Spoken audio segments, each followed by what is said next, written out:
Magandang araw sa inyong lahat! So ngayon, andito po tayo sa Aral with Misha.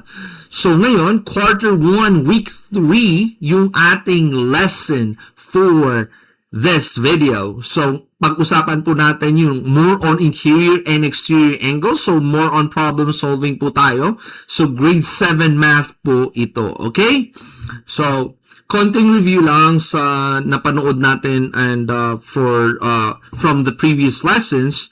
So, yung interior angles, yan yung mga angles like 1, 2, 3, 4, and 5. Yan yung mga angles na nasa loob ng iyong polygon. So, that's we call interior angles. So, yung mga exterior angles naman, yan, B, C, D, angle E, and angle A, they're all exterior angles. And one relationship is interior angle, okay, itong angle 1 and angle B, they're actually adjacent angles, and they're also linear pair because both of them, they add up to 180 degrees, so they're also supplementary angles. And tandaan nyo, angle interior plus exterior, it's always a straight line. So, ang total niyan is actually 180 degrees. Okay? So, konting review lang. So, diretso na po tayo. We're gonna solve a problem. So, angle 1, let's say angle 1 is given at 110 degrees. So, lagay ko dito, 110 degrees. So, find angle B. So, ito yung hinahanap natin. Okay? So, as I've said, angle 1 and angle B, they're, both of them are supplementary angles and because they're linear pairs. And as you can see, angle 1, nag-extend ka lang, it's a straight line. So, a straight line that totals up to 180 degrees. So, let's solve. Angle 1 plus angle B, okay, is actually 180 degrees, okay? So, angle 1, given na yan, 110, plus angle B is actually 180 degrees, okay? So, angle B is 180 minus 110. Angle B is actually, that's 70 degrees, okay? So, yan po yung sagot natin. So, angle 2, the next problem tayo, angle 2 is given at 125 raw. This is 125 degrees. So, find angle C. Ito yung hinahanap. So, ganun rin, they add up to 180 because this is like a straight line, di ba? That's a straight line. So, that totals up to 180 degrees. So, angle 2 plus angle C is equal to 180 degrees. So, angle 2 is 125. Plus angle C is equals to 180. So, angle C is equals to 180 minus 125. Ang sagot po dyan ay that's 55 degrees. So, yan po yung sagot. Alright? So, nakuha nyo. So, this is 55 degrees and the other one, angle B, is actually 70 degrees. So, 70 degrees yan. Alright? So, next problem po tayo. So, okay. If angle A, so that's 80 degrees. Kung 80 degrees raw to, angle B is 60. So, given po lahat ng exterior angles, yan po yung problem niya. Binigay lahat ng exterior angle. Pero itong nag-iisang angle E is not given. So, ito yung hinahanap. Okay? So, and also, like all exterior angles, okay, sum of all exterior angles, that's actually equals to 360 degrees. Okay? So, i-add lang natin lahat. Angle A plus angle B plus angle C plus angle D plus angle E is equal to 360. So, that's 360. Okay? That's 360. Okay? So, angle A, 80. 80 plus 60 plus 70 plus 90 plus angle E is equals to 360. So, i-add natin to 80 plus 60, that's actually 140, alright? Plus 70, so 210, plus 90, that's 300. So, okay, kung 300 to, plus angle E is equals to 360, angle E is equals to 360 minus 300. Angle E is equals to, that's 60 degrees. So, okay, angle E, ang sagot dito ay 60 degrees. Alright? So, klaro, so ibubura ko na yung solution natin. Move on na po tayo sa ating next problem. Alright? So, okay. Next, if angle 1, so interior naman siya, angle 1 is 110, okay, 110 degrees, so yan. Angle 2 is 125, okay. Angle 3 is 95. Angle 4 is 120 degrees. What is angle 5? So, yun yung hinahanap. Kung makikita nyo, yung interior angles nitong pentagon na to, iba-iba. So, ibig sabihin, this is an irregular pentagon. Pero itong drawing natin, it looks like parang pareho sila, di ba? Hindi masyadong wide yung gap, di ba? So, but, you know, this is an irregular pentagon. So, the total of the interior size of a pentagon or any polygon, the formula na pag-aralan natin dito sa previous video natin is actually n, okay? Is n minus 2, multiply it by 180 degrees, where n is the number of sides. Let's say a triangle, it has 3 sides, so 3 minus 2 is 1, alright? 3 sides, n is equals to 3 for a triangle. 3 minus 2 is 1. 1 times 180 is 180 degrees, alright? So that's why the total angle of the total sum of your interior angles for a triangle is 180. For a pentagon, the n is equals to 5, right? So n is equals to 5. So 5 minus 2, alright, multiply it by 180 degrees. So that's 3 times 180. So is equals to, that's actually, I think that's like 540. Alright, that's 540. Okay. 540 degrees. So, yan yung total ng iyong interior angles for a pentagon. So, okay. So 540.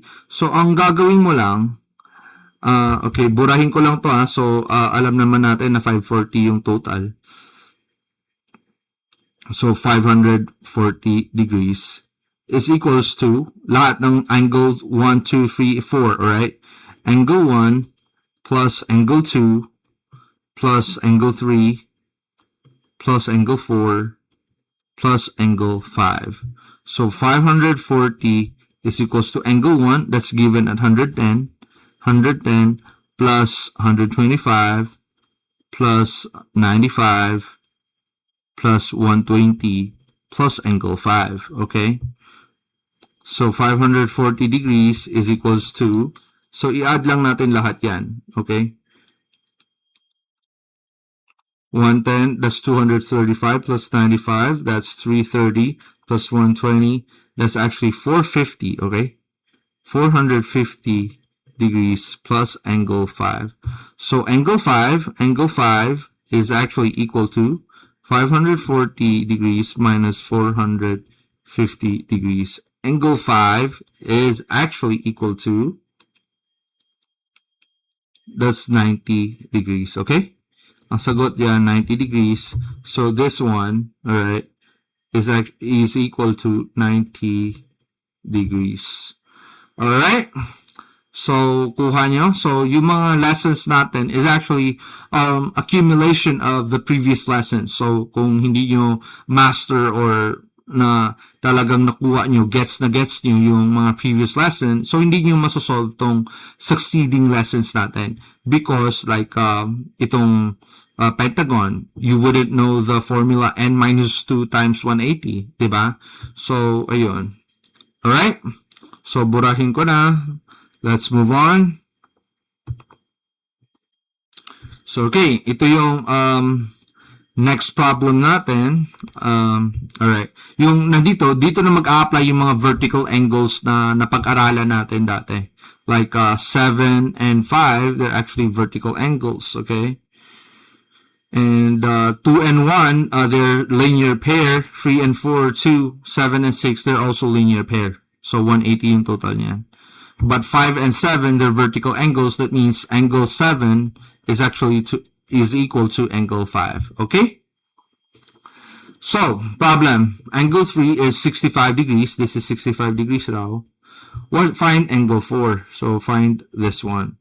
So, angle 3 plus angle 4 is actually equal to 180 degrees. Kasi nga, this is linear pair and it's a straight line. So, yan and that should total 180. So, given angle 3 is 65, so let's write it 65 degrees plus angle 4 is equals to 180 degrees. So, angle 4 is equal to 180 minus 65. So, angle 4 is equals to 180 minus 65. That's 115. Okay? 115 degrees. So, yan po yung sagot. Yung sagot dito, angle 4, this is 115 degrees. Okay? So, next tayo. So, kayo naman, pwede nyo i-solve, i-pause muna tong video na to, then try nyo i-solve. Kung natapos nyo na siyang i-solve, then i-play nyo tong video. Okay? So, angle 5 is actually 50 degrees so to find angle 7. As discussed earlier, angle 5, okay, and angle 7, okay, ito, and ito, they're actually vertical angles. So vertical angles, they're both equal. Angle 5, okay, angle 5 is actually equal to angle 7. So angle 5 is 50 degrees. So that's angle 7. So angle 7 is 50 degrees. So pareho lang to. Okay? Yan po yung sagot. Alright? So, bura ko na. Next tayo. So, pwede nyo rin i-pause to. I-pause nyo yung video, then try nyo sagutan. So, okay, kung tapos nyo na, pwede nyo nang i-play. Alright, let's solve the problem. Angle 3 is 65 raw to, 65 degrees, okay. Angle 2 is given at 70. Find angle 5. So, ito yung hinahanap. As mentioned earlier, pwede nyo gamitin yung n minus 2 times 180. Pero alam naman natin kaagad, kahit hindi natin gamitin yung formula, the interior sum of a triangle, the interior angles of a triangle, the sum of it is actually 180 degrees. But if you want to use the formula, para subukan lang natin, n minus 2 times 180. So, since the triangle has 3 sides, so n mo is 3, 3 minus 2 times 180. So, 1 times 180 is actually 180 degrees. Okay? So, since triangle to, so angle 5 plus angle 3 plus angle 2 is equals to 180 degrees. So, angle 5 is equals to angle 3 is 65. 65 plus 70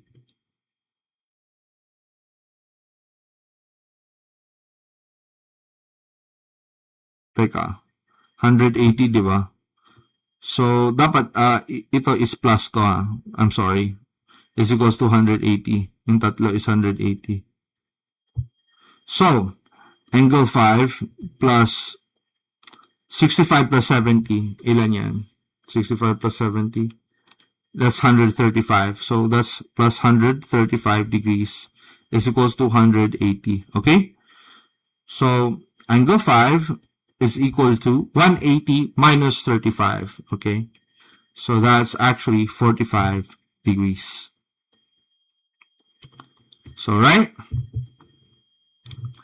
So, ito po yung sagot ng angle 5 mo, that's 45 degrees. So, right? So, pareho ba yung sagot natin? So, okay. So, okay, bura ko na. Next tayo. Proceed tayo sa next. So, right? Pwede nyo rin i-pause. Then, pag na-solve nyo na, play nyo itong video. So, angle 5 is given at 50 degrees. Okay, this 50 degrees. Find angle 6 and angle 7. Okay, assuming both are exterior angles adjacent to angle 5. Okay, so since kanina, angle 5 is equals to angle 7. Okay, so pareho yan. So 50 degrees rin to. Because of what property? Vertical angle property. And find angle 6. Angle 7 is actually plus angle 6 is actually 180 because it forms this forms a straight line, and both of them are linear pairs. So the sum of it should be 180 degrees. So given like angle 7 is 50 degrees, okay, 50 degrees plus angle 6 is equals to 180. Angle 6 is 180 minus 50 degrees. So angle 6 is equal to, that's 130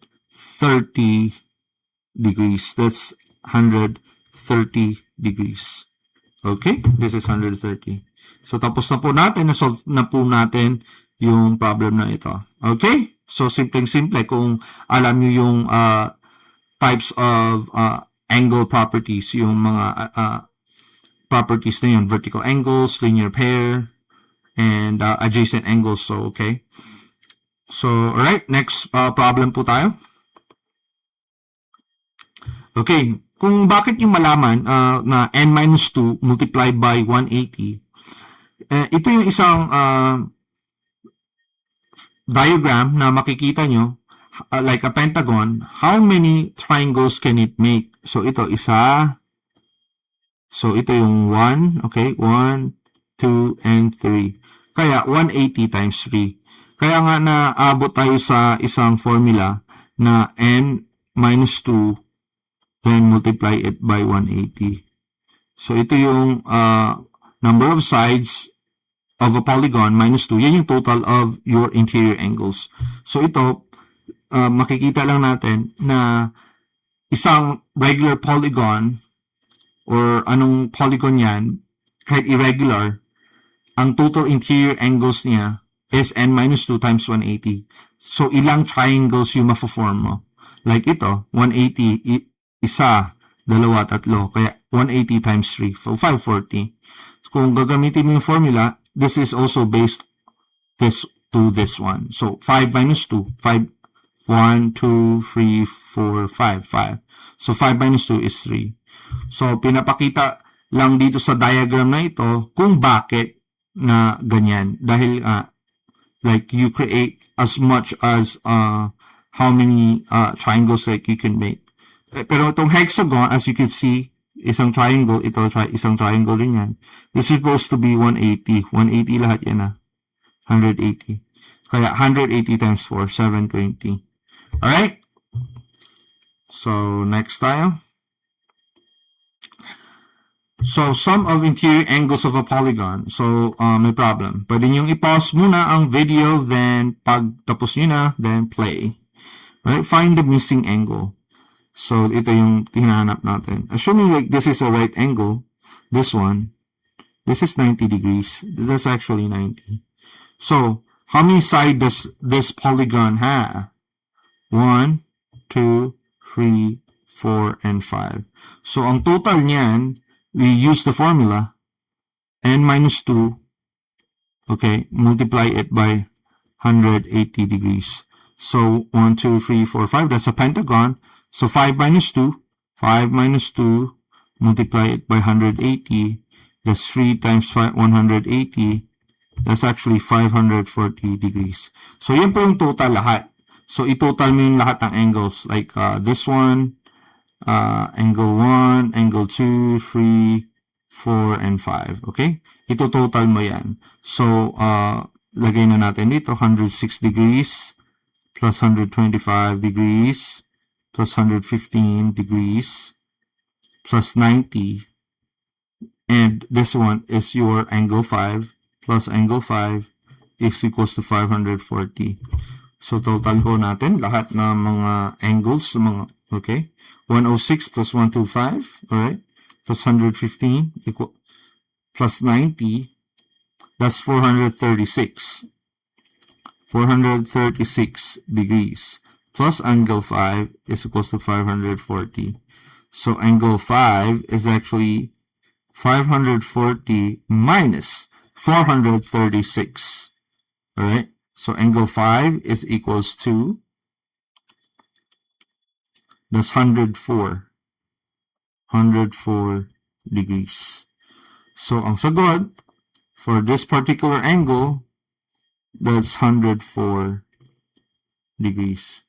Itong angle na yan. Okay? 104 degrees. 104. 104. Alright? So, okay. Next na po tayo. Okay, sum of interior angles. So, find the value of each interior and exterior angle of a regular decagon. So, ibig sabihin, ang lahat ng sides mo is equal. Lahat ng angles mo, interior angles for this particular decagon. A decagon has 10 sides, alright? So, ang interior angles niya, lahat-lahat pare-pareho. Kasi nga, regular. Okay? Tandaan nyo, this is a regular polygon. That means all sides and all interior angles are all equal. Kasi perfect yung sukat niya sa bawat side. Alright? So, find the value of each interior and exterior angle. So, ibig sabihin yung bawat exterior and interior. At kung maalala nyo, yung sinabi ko, kahit anong klaseng side ng polygon na yan, the exterior angle, the total of it, is actually 360 degrees. So, exterior muna, anong natin na? Sum to ha. Sum of all angles. Sum of all exterior angles is equals to 360 degrees. So, find each exterior angle. So, ang decagon has 10 sides. So, each side, each exterior angle is actually equals to 360 divided by n, okay? It's actually 360, so n is the number of side, right? 360 divided by 10. Kasi decagon na siya, di ba? So, 360, so that's 360 divided by 10, that's 36 degrees. So, each exterior angle, ang sagot mo dyan, is 36 degrees. Kahit hindi mo na gamitin yung n-2 for, let's solve for the each interior angle. At kakasabi ko lang kanina, the exterior plus interior plus exterior is actually 180, di ba? So, kung gamitin lang natin kaagad yun, each interior angle is actually equals to yun yung hinahanap. So, interior angle yung hinahanap, di ba? Interior, IN. Interior angle plus exterior angle, kakasabi ko lang kanina, is equals to 180 degrees. So, interior angle mo is actually equals to, yung exterior na solve na natin eh.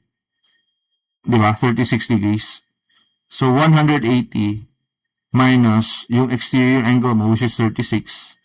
So, interior angle mo is 180 minus 36. So, that's actually 144 degrees. So, yan yung sagot mo. Interior angle of each interior angle for this particular decagon is 144 and each exterior angle is 36 degrees. But if you want to solve the formula, n minus 2 times 180, yan yung sum, di ba? So, n minus 2 times 180, then divided by n. So, pwede rin yan. But, since alam mo yung relation ng exterior and interior angles, so no need mo na gawin yon. Pero kung gusto mo talagang i-prove, pwede natin pakita yung n minus 2 times 180. Yan yung sum, total sum ng interior angles, since each angle yung hinahanap i-divided by n. So divided by 10 natin. So is equals to, yung n mo dito is actually 10. So 10 minus 2 is actually 8. Okay, 8 times 180 divided by 10 is equals, that should equal to 144. 8 times 180, that's 1440. 1440 divided by 10. So yes, that's actually equal to 144. So itong dalawa, yan, pareho. So ginamit lang natin yung unang solve natin, yung pag-solve natin, the relationship of exterior angle and interior angle.